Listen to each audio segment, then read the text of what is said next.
People who have had transplants and their caregivers speak about their experiences in this program. The patient seen demonstrating the transplant process is an actor.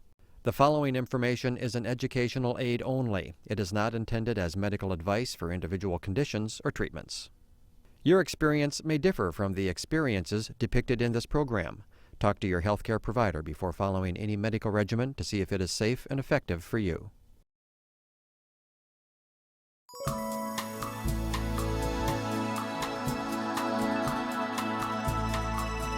I was really thinking about the transplant as being the big challenge, when in fact the collection process was a little bit of a hurdle to get over in its own. In this chapter, we'll talk about the process of collecting the blood stem cells to be used in your transplant. Blood stem cells are made in the bone marrow. That's where they normally do their job of producing blood cells. But if the marrow can be made to produce more stem cells than normal, those extra cells move into the bloodstream. Typically, they can be removed from the blood and used for a transplant. Your healthcare team will determine if your stem cells or those of a donor will be used for your transplant. The first task of collecting is to get the bone marrow producing more blood stem cells. This process is called priming. To accomplish this, you or your donor will receive daily injections of a chemical called a growth factor.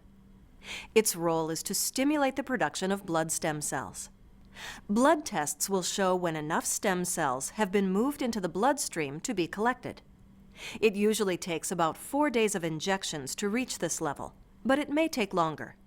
Growth factors may cause some unpleasant side effects, such as feeling achy, tired, and feverish. They had warned me that as the stem cell population grew and got ready to escape into the bloodstream from the marrow, that there would be some bone pain. And I had that. When enough blood stem cells have moved into the bloodstream, collection can begin. The medical term for collecting blood stem cells is apheresis. It comes from a Greek word meaning removal. It's called that because the stem cells are removed from your blood or your donor's.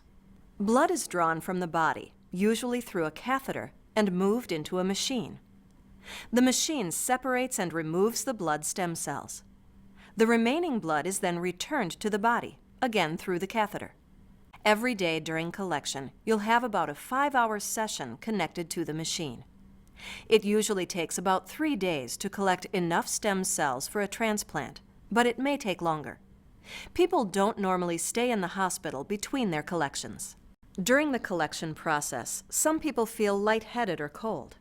Eating breakfast that morning may help avoid these side effects. Be sure to tell your nurse if you're feeling any numbness around your lips or cramping in your hands. Treatment may help with this problem.